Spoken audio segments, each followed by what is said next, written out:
I'm an industrial engineer. The goal in my life has always been to make more and more products in least amount of time and resources. While working at Toyota, all I knew was how to make cars until I met Dr. Akira Miyawaki, who came to our factory to make a forest in it in order to make it carbon neutral. I was so fascinated that I decided to learn this methodology by joining his team as a volunteer. Soon, I started making a forest in the backyard of my own house, and this is how it looks after 3 years. These forests, compared to a conventional plantation, grows 10 times faster. They are 30 times more dense and 100 times more biodiverse. Within 2 years of having this forest in our backyard, I could observe that the groundwater didn't dry during summers. The number of bird species spotted in this area doubled. Quality of air became better, and we started harvesting seasonal fruits, growing effortlessly right in the backyard of our house.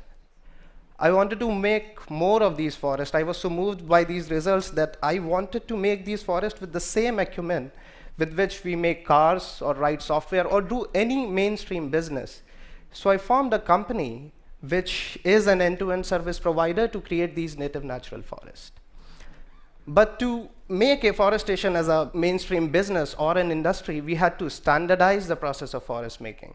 So we benchmarked the Toyota production system, known for its quality and efficiency, for the process of forest making. For an example, the core of TPS, Toyota production system, lies in Haijunka, which is manufacturing of different models of cars on a single assembly line. We replace these cars with trees, using which now we can make multi-layer forest. These forests utilize 100% vertical space. They are so dense that one can't even walk into them. For an example, we can make a 300 trees forest in area as small as parking spaces of 6 cars.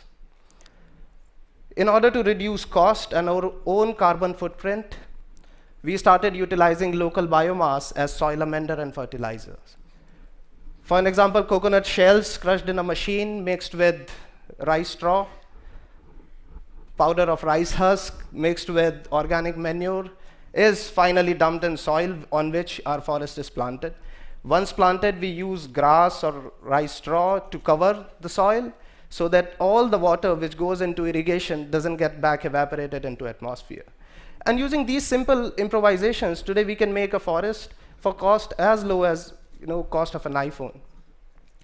Today we are making forests in houses, in schools, even in factories with the corporates, but that's not enough. There is a huge number of people who want to take matters in their own hands, so we let it happen. Today we are working on an internet-based platform where we are going to share our methodology on an open source, using which anyone and everyone can make their own forest without our physical presence being there, using our methodology. On a click of a button, they can get to know all the native species of their place. By installing a small hardware probe on site, we can do remotely soil testing, using which we can give step-by-step instructions of forest making remotely. Also, we can monitor the growth of this forest without being on site. This methodology, I believe, has a potential. By sharing, we can actually bring back our native forest. Now, when you go back home, if you see a barren piece of land, do remember that it can be a potential forest. Thank you very much. Thanks. Thank you.